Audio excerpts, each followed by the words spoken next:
So hello my dear student, welcome to our YouTube channel daily dose of physics. So student, आज के इस video में हम देखेंगे क्लास 10 फिजिक्स का most important topic refraction of light. Ray optics का topic है refraction of light. इस चैप्टर में या इस टॉपिक में कह सकते हैं बहुत सारा बच्चों को डाउट होता है, जैसे इसके अंदर रिफ्रैक्टिव इंडेक्स हो गया, स्नेल्स लॉ हो गया। इन सब टॉपिक्स में बच्चे बहुत कंफ्यूज रहते हैं, इनके न्यूमेरिकल सॉल्व करने में उनको बहुत प्रॉब्लम होती है। तो इसलिए आपके लिए वीडियो लेके आए हैं रिफ्रैक्शन ऑफ लाइट, ताकि हम आपका सारा कॉन्सेप्ट क्लियर कर सके। ठीक है, तो इस वीडियो को आप ध्यान से सुनिएगा, बहुत इजीली आपको इस कॉन्सेप्ट समझ में आने वाला है। ठीक है, तो सबसे पहला टॉपिक हमारा रिफ्रैक्शन ऑफ लाइट। देखिए रिफ्रैक्शन ऑफ लाइट क्या होता है, इसके अंदर इसके इस रिफ्रैक्शन वर्ड में देखिए रिफ्रैक्ट लिखा हुआ है। रिफ्रैक्शन ऑफ लाइट का मतलब ही होता है बेंडिंग ऑफ लाइट।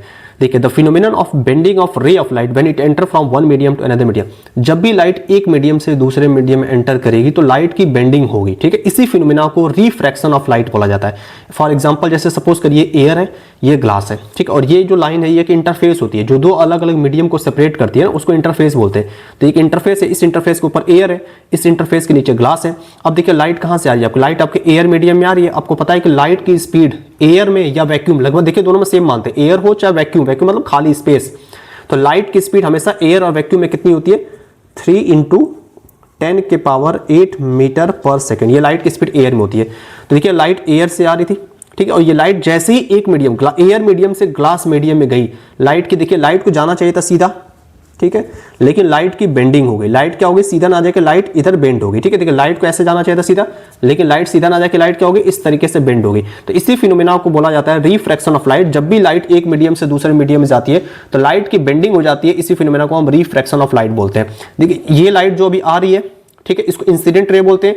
जिस पॉइंट पर आके इंसिडेंट होती है उसको पॉइंट ऑफ इंसिडेंस बोला जाता है। ठीक है, और ये लाइट जो बेंड हो गई, जो लाइट बेंड हुई है आफ्टर रिफ्रैक्शन, इसको हम रिफ्रैक्टेड रे बोलते हैं। ठीक है, और यहां पर जहां पर ये आपके इंसिडेंट लाइट रे आके जिस पॉइंट पर इंसिडेंट होती है उसको हम पॉइंट ऑफ इंसिडेंस बोलते हैं। ठीक है, इस पॉइंट ऑफ इंसिडेंस के परपेंडिकुलर एक हम नॉर्मल क्या ड्रॉ करते हैं, नॉर्मल इमेजिनरी लाइन ड्रॉ करते हैं। ठीक है, और इसी नॉर्मल से हम एंगल आई और एंगल आर को मेजर करते हैं। तो एंगल आई यहां पर क्या है, एंगल आई हमारा एंगल ऑफ इंसिडेंस है। आई क्या हमारे पास, एंगल ऑफ इंसिडेंस। तो आई को हम बोलेंगे एंगल ऑफ इंसिडेंस।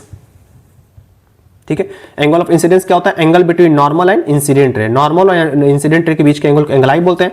और ये देखिए ये नॉर्मल है, अगर ये वही नॉर्मल लाइन है, और ये आपके रिफ्रैक्टेड रे, तो angle between normal and refracted ray is known as angle of refraction. ठीक है, अब यहां पर देखिए एक इसके अंदर दो केस और हमको याद करना है कि अगर लाइट देखिए एक एयर मीडियम कैसा है, एयर मीडियम क्या होता है, एयर मीडियम में मॉलिक्यूल्स बहुत दूर दूर होते हैं, मान एयर मीडियम की डेंसिटी बहुत ही कम होती है, यानी एयर जो होता है एक रेयरर मीडियम की तरह काम करता है। एयर मीडियम कैसा काम करता है, as a rarer medium. Rarer medium क्या होता है, जो मीडियम बिल्कुल ही क्या हो, खाली मीडियम हो। ठीक है, और ग्लास में मॉलिक्यूल्स पास पास होते हैं, क्लोज क्लोज होते हैं, तो ग्लास एक डेंसर मीडियम की तरह बिहेव करता है। ग्लास कैसा बिहेव करता है, डेंसर मीडियम की तरफ बिहेव करता है, अगर मैं एयर से कंपैरिजन करूं। ठीक है, तो देखिए जब भी लाइट रेयरर मीडियम से डेंसर मीडियम में आती है तो लाइट की बेंडिंग टुवर्ड्स द नॉर्मल होती है। इसका रीजन भी देखेंगे आगे, ऐसा क्यों होता है। ठीक है, तो जब लाइट रेयरर मीडियम से डेंसर मीडियम में आएगी तो लाइट की बेंडिंग टुवर्ड्स द नॉर्मल होगी। अब वही अगर मैं सेकंड केस में अगर लूं, इस वाले केस में देखिए नीचे हमने क्या लिया, नीचे हमने ग्लास लिया, ऊपर हमने कौन सा मीडियम लिया, एयर मीडियम लिया। ठीक है, दो मीडियम। अब देखिए लाइट इस बार कहां जा रही है, इस बार लाइट ग्लास से एयर में जाना चाह रही है, यानी इस बार लाइट डेंसर मीडियम से ग्लास, डेंसर मीडियम में एयर रेयर, इस बार लाइट डेंसर से रेयर जा रही है, तो किधर लाइट की बेंड होगी, देखिए ये लाइट गई। अब लाइट किधर बेंड होगी, अवे फ्रॉम द नॉर्मल, क्योंकि एयर में लाइट की स्पीड ज्यादा होती है तो light away from the normal bend होगी। देखिए जब आपकी लाइट डेंसर मीडियम से रेयर मीडियम में जाती है तो लाइट की bending away from the normal होती है। ठीक है, और जब लाइट यहां पर देखिए रेयर मीडियम से डेंसर मीडियम में आ रही थी तो लाइट, अब डेंसर मीडियम में लाइट की स्पीड कम होती है, डेंसर मीडियम मॉलिक्यूल्स पास पास होते हैं, तो लाइट के रे को बहुत सारा उसमें स्कैटर होना पड़ता है, टकराना पड़ता है, तो लाइट की स्पीड कम हो जाती है, तो लाइट किधर बेंड होती है, टुवर्ड्स द नॉर्मल बेंड हो जाती है। ठीक है, तो ये था आपका refraction of light. Refraction of light में आपको आई होप आपको समझ में आ गया होगा, एंगल ऑफ इंसिडेंस किसको बोलते हैं, एंगल ऑफ रिफ्रैक्शन किसको बोलते हैं। ठीक है, जो भी एंगल आप मेजर करोगे नॉर्मल से एंगल मेजर करोगे। ठीक है, अब आता है अगला टॉपिक में कॉज ऑफ रिफ्रैक्शन। ये रिफ्रैक्शन हुआ क्यों। देखिए रिफ्रैक्शन होने का रीजन क्या है कि जब आपकी लाइट ट्रेवल करती है ना, तो लाइट की अलग अलग मीडियम में अलग अलग स्पीड होती है। एयर में लाइट की स्पीड 3 × 10⁸ मीटर पर सेकंड होती है। जैसे लाइट आपकी ग्लास में आएगी, ग्लास में लाइट की स्पीड कुछ और हो जाएगी। जैसे लाइट वाटर में जाएगी, वाटर में लाइट की स्पीड कुछ और हो जाएगी। जैसे लाइट आपकी सपोज करो ऑयल में जाएगी तो ऑयल में लाइट की स्पीड कुछ और हो जाएगी। डायमंड में जाएगी तो लाइट की स्पीड कुछ और हो जाएगी। यानी अलग अलग मीडियम में अलग अलग स्पीड ऑफ लाइट हो जाती है, चेंज होती रहती है स्पीड ऑफ लाइट, जिसकी वजह से लाइट की बेंडिंग होती है। Speed of light changes for different medium, इसके वजह से आपका यहां पर लाइट की बेंडिंग होती है, और यही हमारा रिफ्रैक्शन का कॉज है। दूसरा कॉज होता है वेव नेचर ऑफ लाइट। ठीक है, लाइट का जो वेव नेचर होता है, जो डिस्ट्रीब्यूबल नेचर होता है, कुछ स्टडी में लाइट को हम पार्टिकल नेचर पढ़ते हैं, कुछ स्टडी में लाइट को हम वेव नेचर पढ़ते हैं। तो वेव नेचर ऑफ लाइट की वजह से भी लाइट की बेंडिंग होती है। ठीक है, तो ये आपको रिफ्लेक्शन ऑफ लाइट समझ में आ गया। जैसे आपने एग्जांपल बहुत सुना होगा, सपोज करिए हमारे पास एक बेकर है, ठीक है, उसके अंदर वाटर भरा हुआ है और उसके अंदर अगर सपोज करिए कोई भी स्टिक अगर हम इंक्लाइंड उसके अंदर डालते हैं तो स्टिक क्या होती है, स्टिक कैसी होती है, स्टिक थोड़ा सा बेंड हो जाती है, स्टिक सीधा ना जाके स्टिक क्या होती है, स्टिक थोड़ा सा वैसे बेंड आपको दिखाई देती है। आपने देखा होगा वाटर वगैरह में स्टिक क्या होती है, बेंड दिखाई देती है। तो इसका भी रीजन क्या है, इसका भी रीजन हमारा रिफ्रैक्शन ऑफ लाइट है, ठीक है। अब देखिए रिफ्लेक्शन ऑफ लाइट, जैसे रिफ्लेक्शन ऑफ लाइट भी दो लॉ पर बेस्ड था, वैसे ही हमारा रिफ्लेक्शन ऑफ जो आपका रिफ्रैक्शन ऑफ लाइट है ये भी आपका दो लॉ पर बेस है। यानी इसका भी लॉ कितना है, law of refraction of light भी हमारा दो लॉ पर बेस है। पहला लॉ इसका सेम वही रिफ्लेक्शन वाला, incident ray, refracted ray and normal all lies on same plane, ठीक है। जैसे सपोज करिए एग्जांपल उठा लो, देखिए ये नॉर्मल है, ये हमारे पास इंसिडेंट रे और ये हमारे पास रिफ्रैक्टेड रे, ये तीनों एक ही प्लेन में लाई कर रही है, एक ही प्लेन में लाई कर रही है। देखिए पूरा एक ही प्लेन में, ऐसा तो नहीं कोई एक बाहर आ गया इस तरीके तो है नहीं कि ये लाइट ऐसे आ रही है, ये लाइट बाहर आ गई, ऐसा तो नहीं, एक ही प्लेन में लाई कर रही है। तो यानी इंसिडेंट रे, नॉर्मल और रिफ्रैक्टेड रे एक ही प्लेन में लाई कर रही है। ये पहला लॉ था हमारा रिफ्रैक्शन ऑफ लाइट, ठीक है। रिफ्रैक्शन ऑफ लाइट का फर्स्ट लॉ समझ में आ गया। सेकंड लॉ इसका आता है Snell's law, most important law इसका स्नेल्स लॉ, ठीक है। इसी में बच्चों को बहुत सारा कंफ्यूजन होता है, तो इसका मैच कंफ्यूजन आपको बहुत ही इजिली वे में दूर कर देंगे, ठीक है। अब स्नेल्स लॉ क्या होता है, देखिए according to Snell's law the ratio of sine I to sine are is always constant for the given pair of medium. और रिफ्रैक्टिव इंडेक्स का सिंबल क्या होता है, एन। रिफ्रैक्टिव इंडेक्स तो अगला टॉपिक, इसको बाद में देखेंगे। साइन आई अपॉन में साइन आर का जो रेशियो होता है ये कांस्टेंट होता है अकॉर्डिंग टू स्नेल्स लॉ।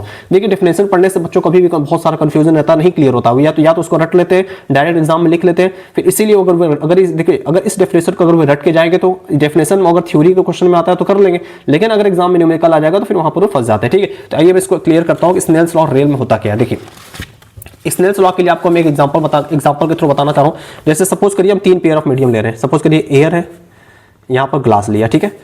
अगले वाले में हमने एयर लिया, ग्लास लिया, ठीक है। नेक्स्ट वाले में हमने क्या लिया, एयर लिया, ग्लास लिया, ठीक है। अब सपोज करिए तीनों में हमने नॉर्मल ड्रॉ कर दिया। नॉर्मल क्या होता है, इंटरफेस के परपेंडिकुलर, ठीक है। अब सपोज करिए पहले वाले में हम लाइट लेकर आ रहे हैं, पहले वाले में सपोज करिए लाइट रे आई एंगल I1 से और लाइट की बेंडिंग हो गई एंगल R1 से, ठीक है। सेकंड वाले में भी हमने लाइट रे को लाया, इस बार हमने एंगल I2 लिया और इसकी लाइट की बेंडिंग हो गई एंगल R2 से। थर्ड वाले में हमने क्या लिया, लाइट को पास कराया एंगल, इस बार हमने एंगल ऑफ इंसिडेंस I3 लिया और इसकी लाइट की बेंडिंग हो गई, इसको हमने R3 बोला, ठीक है। अब देखिए स्नेल्स लॉ होता क्या है, स्नेल्स लॉ को हम आपको एक्सप्लेन कर रहे हैं। स्नेल्स लॉ बहुत ही इजीली वे में आप समझ जाओगे। देखिए हमने क्या लिया, तीन केस लिया है, ठीक है। एयर से ग्लास, एयर से ग्लास, तीनों क्लास में जो मीडियम हमने लिया, देखिए पेयर ऑफ मीडियम, देखिए इसमें भी लाइट एयर से ग्लास में आ रही है, इस वाले में भी लाइट एयर से ग्लास में आ रही है, इस वाले में भी लाइट आपकी एयर से ग्लास में ही आ रही है, ठीक है। यानी कि हम कह सकता हूं कि जो तीनों केस में पेयर ऑफ मीडियम है, जो लाइट का जो पेयर ऑफ मीडियम में कांस्टेंट है, air to glass, air to glass, air to glass, ठीक है। लेकिन पहले वाले में लाइट आ रही है एंगल I1 से और लाइट रिफ्रैक्ट हो रही है एंगल R1 से। फर्स्ट केस है तो अब 1 यूज कर रहे हैं, ठीक है। सेकंड वाले केस में लाइट रे अलग एंगल ऑफ इंसिडेंस से आ रही है, I2 एंगल ऑफ इंसिडेंस से आई और रिफ्रैक्ट भी कैसे हुई, R2 एंगल ऑफ रिफ्रैक्शन से रिफ्रैक्ट हो गई। थर्ड वाले केस में कुछ और अलग एंगल से लाइट रे आई, सपोज करिए एंगल I3 एंगल से लाइट आई और रिफ्रैक्ट हो गई angle R3, angle of refraction R3 से रिफ्रैक्ट हो गई, ठीक है। अब स्नेल्स लॉ क्या कहता है, अकॉर्डिंग टू स्नेल्स लॉ जो ये रेशियो होती है ना I और R का, यानी जो साइन मतलब ट्रिग्नोमेट्रिक रेशियो जो होती है, sine of angle of incidence to sine of angle of reflection, ये कांस्टेंट आपने स्नेल्स लॉ में क्या पढ़ा था, ratio of sine I upon में साइन R, ये कांस्टेंट होता है। लेकिन कब कांस्टेंट होता है, for the given pair of medium, for the given pair of medium, for the given pair of constant medium बोलेंगे, ठीक है। For the given pair of constant medium.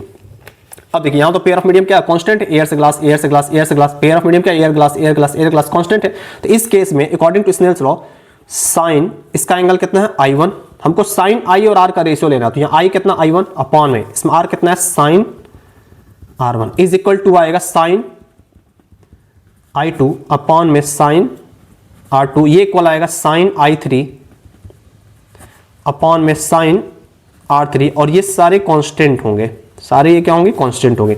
ये आपका स्नेल्स लॉ में बताया गया था कि जो रेशियो होती है ना I और R की, I R की, ये कांस्टेंट होती है। Ratio of sine I upon में साइन R, ये हमेशा कांस्टेंट होगी। बस कंडीशन क्या है कि जो पेयर ऑफ मीडियम होना चाहिए वो भी कांस्टेंट होना चाहिए। तो देखिए इनका जो रेशियो आएगा साइन I साइन I2 के बराबर नहीं होगा, लेकिन sign I upon sine R1 का जो रेशियो होगा वो इक्वल होगा साइन I2 अपॉन में साइन R2 का, ठीक है। दूसरी चीज, एक चीज और इसमें याद रखिए, इसमें पेयर ऑफ मीडियम कांस्टेंट हो जाए, एयर से ग्लास, एयर से ग्लास, एयर से ग्लास। सपोज करिए अगर मैं क्या करता, अगर मैं सेकंड वाले को एयर की जगह, अगर मैं यहां ग्लास की जगह, अगर मैं एग्जांपल की जगह मैं यहां वाटर कर देता। अब देखिए यहाँ ए लाइट, इस वाली लाइट में लाइट एयर से ग्लास में आई, इस वाले इंटरफेस में लाइट एयर से वाटर में जा रही है। अब ये जो रेशियो होगा ना साइन आई वन अपान में साइन आर वन, ये नॉट इक्वल हो जाएगा साइन आई टू अपान में साइन आर टू, क्योंकि इस बार पेयर ऑफ मीडियम अलग है। इसमें लाइट एयर से ग्लास में आ रही है, इसमें लाइट एयर से वाटर में आ रही है। ठीक है, तो पेयर ऑफ मीडियम जब भी सेम होगा तो जो रेशियो होती है sine i one upon sine i upon में साइन आर, ये हमेशा कांस्टेंट होती है। तो आई होप आपको स्नेल्स लॉ टॉपिक भी बहुत ही इजीली, बहुत ही मतलब बहुत ही इजीली वे भी आपको मैंने एक्सप्लेन कर दिया है। स्नेल्स लॉ आप कभी अब तो पूरी लाइफ टाइम आप स्नेल्स लॉ इसको भूलोगे नहीं। ठीक है, तो देखिए ये था आपका refraction of light. Refraction of light भी बहुत बेसिक से बताया। ठीक है, रिफ्रैक्शन ऑफ लाइट क्या होता है, लाइट की बेंडिंग कैसी होती है। रिफ्रैक्शन ऑफ लाइट का दो लॉ होता है। पहला लॉ आपको क्या बताया था, incident ray, refracted and normal all lies on same plane. Second law क्या है, स्नेल्स लॉ।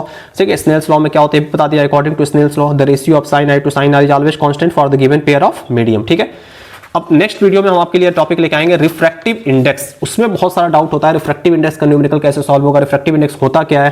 ठीक है, रिफ्रैक्टिव इंडेक्स को कॉन्सेप्ट कैसे कहां लगाया जाता है। ठीक है, तो अगले टॉपिक में या अगले वीडियो में आपके लिए हम रिफ्रैक्टिव इंडेक्स पर शॉर्ट वीडियो बनाएंगे, जिससे आपका टॉपिक 100% विदाउट क्लियर हो जाएगा रिफ्रैक्टिव इंडेक्स का। ठीक है, थैंक यू।